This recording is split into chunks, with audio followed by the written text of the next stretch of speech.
Welcome to solverfy. This is question 2832, and we have a kind of interesting situation here. We have one long horizontal wire AB, and that's on the surface of a table.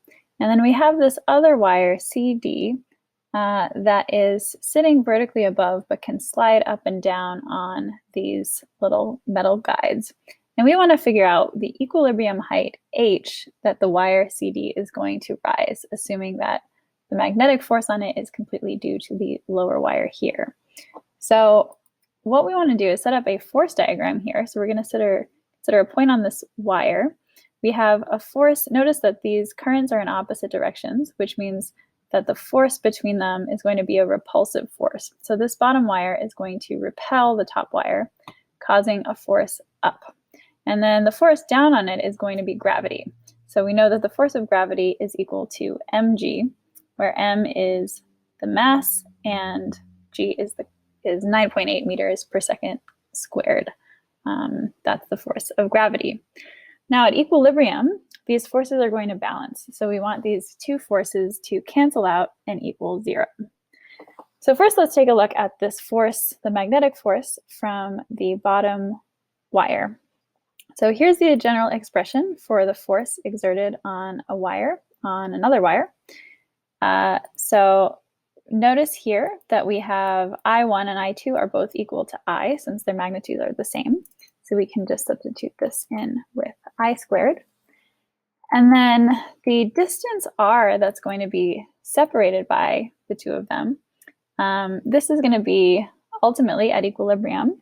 It's going to be our height h that we want. So we're going to try to eventually solve for h, but this is what we want. Now we want to just get f by itself, so let's bring over the factor of L, multiply by L on both sides, and bring that in over here. So now let's consider, we know that the force of gravity is mg, but we don't know what the mass is. So in the question, we're told that the mass per unit length of the wire is lambda. So we're told the mass per unit length, but we're not told the actual mass itself. So to get the mass, what we want to do is multiply lambda times the length of the wire. So the length of our wire is going to be L, and that will give us the total mass, because mass per unit length times the lengths will cancel out, giving us just the mass. So our force of gravity here then will be mg, which is just going to be lambda times L times g. And again, g, we'll just write explicitly here, 9.8 meters per second squared. So now we want to set these forces equal, because we want basically F to equal mg. That will give us our equilibrium condition here.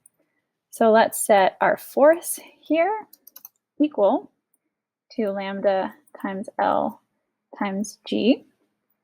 And we want to simplify this a bit so we can see that there's a factor of L in both sides. So those are going to cancel, which is good because we weren't told what L was in the problem. And we want to get h by itself. So let's multiply both sides by h here. And then we want to divide by lambda and g, because we want to get h by itself. So let's pull those in the denominator.